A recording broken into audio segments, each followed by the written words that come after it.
You're in the passenger seat with me. It is Passenger Seat Radio. It is, God, what is today? Today's, I gotta check my phone. August 12th, 2025. You're on my 13-mile commute home. Welcome to the show. Yeah, it's really interesting. You know, people always ask me, like, how do you not know what the date is? The simple answer is, I don't do anything that requires knowing what the date is. Weird, right? But it's not weird. If you think about it, like, most people are signing documents or doing this or doing that, and the date is right there. I don't have anything in front of me typically that has the date on it, so I forget. Or don't care. The older you get, the less you care about the date anyway. It's just the way that it is. So, yeah, I know. Why is the show a day late? Normally I do this on Mondays. But yesterday I had to take a call on the way home. So we are doing the show today. So welcome to whoever came and left. Maybe you're still there. Welcome, and welcome. Yeah, so there hasn't been a ton much to report. I did pick up a little Dungeons and Dragons tabletop game, and it's one of those things where I want to roll back and tell some stories, right? Some of you who've been here a really long time know a lot of my childhood history and stuff, but a lot of you don't. So let's go back. So the heyday of sort of cutting edge changes to technology really started happening in the late 70s and early 80s. That would have put me in my 10, 11-year-old-ish, right? In my early double digits. And unfortunately, my early double digits and my later single digits were all in a family of poverty. Yes. So the long and short story of it is, my mother and stepdad lived in Idaho, and a lot of my greatest stories come from Idaho. But it was right about the end of Idaho days and moving to Wenatchee days when my mom left my stepdad because he was an alcoholic and he broke his promises and blah, blah, blah. So we moved into Wenatchee with my grandmother, right? Well, that's when the real poverty set in. Now, we weren't rich by any means. In fact, I would say middle, lower class while we lived in Idaho. But there was always food on the table. The bills were always paid, at least as far as I know. Shit, I was like 8. And Christmas time, birthdays, gifts in general were far and few between, but they were always sweet, right? So if you've heard stories about me talking about the Parker Brothers Merlin or the Digital Derby or that Electro Shot, all of these great stories, they all come from Idaho and some, weird oddity around Christmas or my birthday or whatever.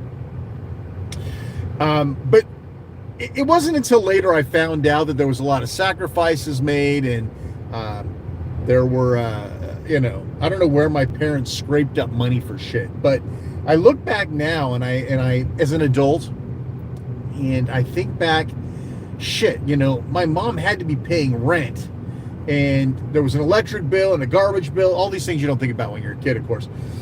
And she was working, as a waitress, and my grandmother was working as a waitress, and I know they weren't making any money, you know what I'm saying? But yet somehow, a Commodore 64 appeared under the Christmas tree one year. And that all comes down to, parental sacrifice and all this other shit that, again, as a kid, you just don't think about. But as you get older and you start raising your own kids and you start making sacrifices for them and that sort of thing, it really sort of comes to a head. Hey now, Alex J. Lopez in the house. So the reason I bring this story up is, living in, object poverty for a period of time really gives you a sense of appreciation, right?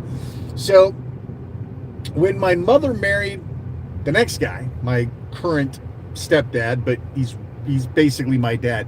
Any man who's married to your mother through your formidable years, it's your dad, right?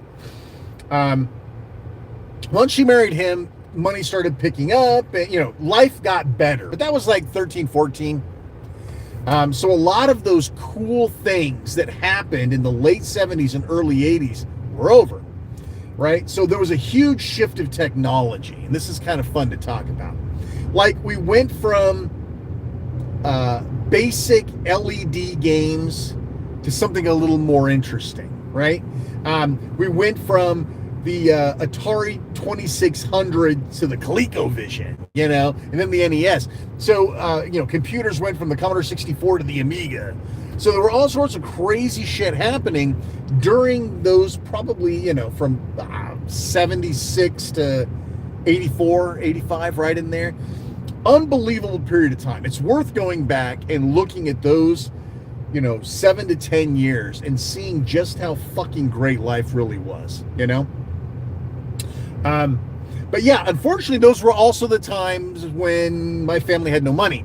So when something really cool would come out, chances of me ever getting one were slim to none. And Slim just left the building. Now, every now and then, the parents would make a great sacrifice, and I would get that amazing toy. Sometimes it's a hand-me-down, sometimes it's used, something like that. But listen, all you care about as a kid is that you got the toy, right? So there were a number of things that were way out of my reach in those sort of pre-formidable years. Things that were super popular that you got your ass kissed if you happen to have one. And you know what I'm kind of talking about if you lived through the era. Think about Mattel electronic football. Everybody knows a kid that had one of those. That kid was super popular on the playground. Everybody was huddled around watching this kid play fucking football. And if you were the cool kid, you knew or had that electronic football game. You knew somebody who had it. It was a weird thing. But yeah, that shit was like $60 in 1976 or something like that. Unbelievable. It's huge expense. Only rich kids had them. Only rich kids had them. And that would go, you would be able to see that through time. The electronic Battlestar Galactica game, which was literally simplistic as shit. It was like fucking $80. It was unbelievable. Never had one. Knew somebody who did. But I never got to own one. Same thing with the Dungeons and Dragons, the little red like Game & Watch version of Dungeons and Dragons. Shit was $60. No fucking way in hell I was going to see one as a kid, but you knew somebody that had one. Usually the somebody that had one was a dick, right? The people who had this wealth were dicks. I remember having my first Commodore 64, which my mother probably sold her body on the street 1 quarter at a time to get. And, all I had was the VIC-20 at that point. But the VIC-20, I had no floppy drive, no cassette drive. I had to type shit in, play until I was bored, shut it off, and lose it all. Or play games on cartridge, right? But I knew somebody that had a VIC-20 and a data set, right? And a cassette deck. He was like God. Same thing with the 1541 drive with the Commodore 64. I couldn't afford one. Still had the data set from the VIC-20 though. That still worked. No floppy drive. But god damn it, I knew a kid that had one, and I still remember his name. His name was Chris. I think it was Chris Walker, or he was named Chris and he lived on Walker Street, one of the two. This kid was pretty cool. Wealthy family, latchkey kid. I don't know if that kid ever saw his parents. I don't know. Probably not. Because sometimes, because he lived on my way home, right? So I would walk from Pioneer Junior High down to his place. We'd play on his Commodore 64 for a little bit, and then I'd walk home. This was the kid that used to slam, like, literally, like, full ball up his fist and slam the top of the 1541 drive when it made the head stopper noise. Yeah, there's all sorts of great stories tucked away in this loser brain of mine. But anyway, so my point is everybody knows somebody that had shit. And if you were lucky, eventually you had the shit. But for me, it tended not to work out that way. I did not have the shit. I got to envy other people. Well, one of the things, there were two main things that I remember a lot as a kid that I really wanted that I couldn't have. Well, actually, there were three. The Battlestar Galactica game was one. Dark Tower was the other one. God damn, Dark Tower was some shit. Man, what was that? It was that 1980 or 81. Those few years, like 79 to 82, 81, 82, unfucking believable. I mean, literally greatest time to be a kid. And Dark Tower, I've talked about that. You can go watch a video. But like when you're watching TV Saturday morning, you're watching fucking cartoons and shit, and fucking Orson Welles comes on and starts talking about he went on this adventure, the dark tower. Blah. You're just sitting there going, oh fucking God, I gotta have one of those. Then you go to Toys R Us, remember that? Or KB, that wasn't KB Toys, wasn't around back then. It was Toys R Us or whatever it was. You'd go in there and there was that Dark Tower, that big fucking giant box for Dark Tower. The shit was $100, and that was like at $1981. Who the fuck was affording that? I knew someone that had one. He was a dick though. Never could get to play it, but I know he had one. Because that was bragging rights. You'd be out on the fucking playground. I got a Dark Tower at home, bitches. Yeah, different time, huh? But anyway, so that was something I always wanted. Never could afford. Never could get. Wasn't going to happen.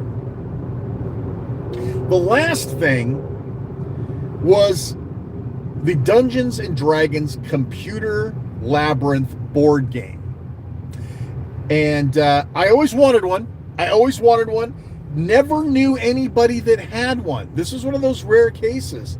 And my guess is with the timing, maybe the economy as it was, my current lineup of friends at the time, nobody I knew had one. So I couldn't even go and envy somebody else's shit, you know? So, but you saw it on TV. You saw the ad in the Sears catalog. You saw it on the shelf at the toy store. And God damn it, all you could think about was getting to play that fucking game because it looked amazing. The commercials just blew your mind. You couldn't wait. Like, I have to have it. Never got it. Well, now that I'm in my 50s, and you know, my 40s, I did the same thing. What happens when you get older, you have disposable income, and you have a passion for retro? You buy back your childhood, right?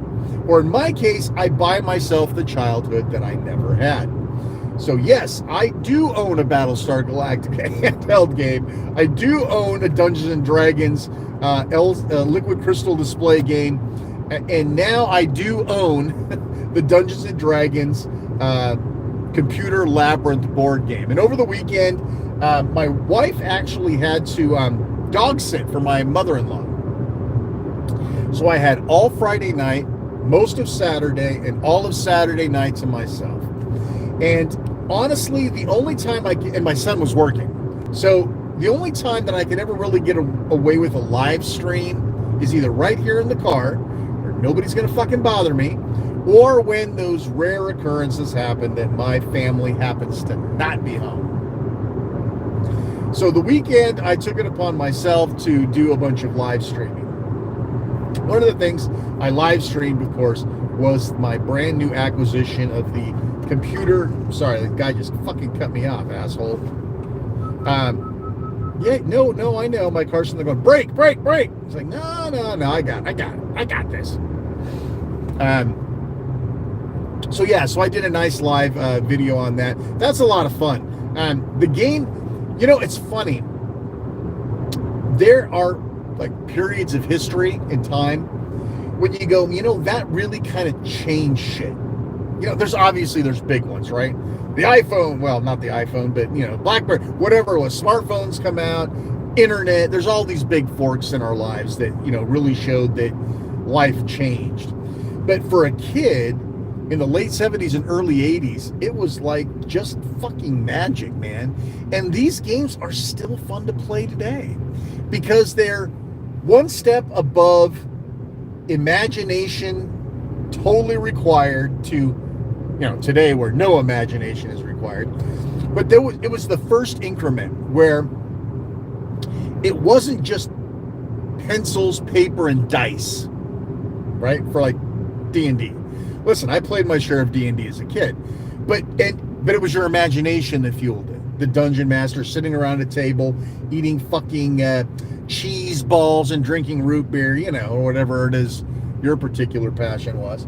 But yeah, you're sitting around, you're bullshitting. Maybe you got the TV on in the background and Love Boat and Fantasy Island are on Saturday night, and you're playing fucking D&D, but it's all on paper and in a book, and that's your imagination. And believe me, if you were a kid in the mid 70s, imagination was your best friend. But those late 70s, those early 80s, shit started happening. And it started, they say that technology nowadays, well, maybe not even nowadays, but technology is driven by porn, right? Every piece of technology ever invented is how to further obtaining, consuming, and enjoying pornography. That's why VHS won the format wars against beta, Everything is about driving porn. Well, back then, believe it or not, this was before, like, kids were protected against corporate greed, right? When they could put red dye number 5 in your cereal, and they could, run cigarette commercials during children's programming. These were all times that were a lot different. But yeah, that period of time, it was all about how to market to children. And I'll tell you what, technology was about toys and children's entertainment. Yes, there were things like Laserdisc players and VHS players and, new types of color, cable TV, right? Skinamax, that was for the grown-ups. While you're playing Dark Tower in the basement, mom and dad are having a threesome with the neighbor watching Skinamax, Not that that's ever happened, just throwing that out there. But yeah, so it was a completely different time frame. And being a kid, Jesus Christ, watching computers evolve. I tell you what, fuck with Gen X all you want, but I'm telling you, Gen X fucking had it made. When technology was finally coming around, right? When technology was finally coming around, we were in our discovery, our formidable years. That's when shit was exciting, it was new, it was fresh, and technology was just fucking exploding. It was the greatest possible time to be alive, and I maintain that to this day. So, yeah, it was a lot of fun to go back, and it's great to reacquire those things that you just never could own, So that was fun. That was sort of like one of my little weekend plans. I also bought this really shitty little DVD player. I did a live stream on that too, which was I don't know what you expect for like $54, $56, whatever it was. And this was on Amazon, right? In Tenmu, $56 will buy you a fucking castle in Scotland, right? But on Amazon, $56 buys you, basic pieces of shit. And so I did a live stream on that. It's a little DVD player. It's not good for much else, but it does play DVDs. It's got a decent screen and built-in speaker and a battery. It's battery powered, so you can take it out to the backyard for a half hour, watch TV while you drink scotch. So, I mean, it will do the job that it was intended for, but fuck, not much more. So I did that. Over the weekend, too, I finally got around to fucking around with hacking my Xbox 360. And, it's interesting. If you start thinking back, if you're my age or so and you've been video gaming since the beginning of time, we talked about sort of those iterations, like those first big ones, like the 2600 to the ColecoVision to the NES. Maybe I'm trying to think of what would be like the next big thing. Maybe Genesis, maybe the Saturn. I don't know. But anyway, but like the 360 was my social media box, right? Social media back then was getting on Xbox Live with 4 or 5 friends and playing Call of Duty. That's what social media was. And the 360 and I and my friends, Alex here, Javier and Chris, all the regulars that I hang out with still to this day, frequently follow this show. We would get online, and this was before kids, or you had babies that you could put to bed and not worry about them for 12 hours or whatever. We would hop on, put on that fucking Xbox Live headset, and play Call of Duty, and you'd shoot the shit. Kill the bad guys, kill the Russians, and talk shit. That's what Friday and Saturday nights were. Wife went to bed, took the big TV, got on the 360. And yeah, the 360 had some great shit to talk about with it. I mean, it doesn't evoke emotion for me, which is weird, right? Because I put so much time and money and energy into it. But I don't look back at it and say, oh, my 360, yeah, I love my 360. Dreamcast, I could get away with that. I could feel that nostalgia for it. Of course, my Amiga and my Commodore 64, and I've got all. But you know what? The 360 was a product of its time, and I could either move forward or backward, but it didn't leave that lasting forever sort of thing. So I've got 2 or 3 of these 360s sitting around the house. One I had mostly complete in the box. It was a Slim, not the Winchester, but the original Slim, the black Slim. And and it still has a hard drive attached to it and all that. But, I just haven't broken it out in a while. So recently, if you're on YouTube, you can't fucking kick over a garbage can without hearing about this shit. A handful of months ago, a hack came out called Bad Update. And Bad Update promised to let you hack your 360, run unsigned code, run commercial games, Xbox Live Arcade games, with no hardware mods, no flashing of BIOSes, none of that nonsense. It could all be done by a simple USB drive. That sounds pretty fucking good, right? But the exploit was incredibly unreliable, like 30% success rate, and it could take anywhere from 5, 10, 20 minutes. I think somebody even said an hour. Hours it could take for the hack to exploit. So like every time, and it wasn't persistent, by the way. So every time you turned on the 360, you would have to run this game, run the exploit, right? Because it was a save file exploit or whatever, and hope that it happened sometime soon for you to play. So it got a lot of attention because it was a software-only hack, and it deserved that attention. I mean, that's some crazy shit if you go back and look at the technical stuff on that. But it wasn't practical. It worked, but it wasn't practical.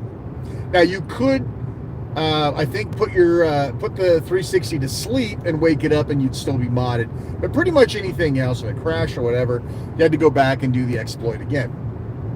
Well, a handful of days ago, this is why it's all over YouTube, and I will have another video on it. I did release a Here It Is video, but I've had a lot of people ask me for a full-blown tutorial at the bottom, so I'm going to do that for them.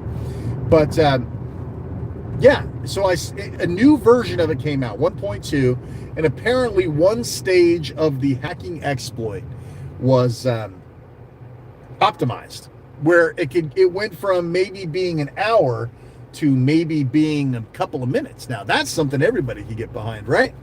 Put it in, go to your games, run this trial hacked game, and within probably 120 seconds, you're sitting at a brand new cover flow dashboard playing all the pirated shit that you wanted.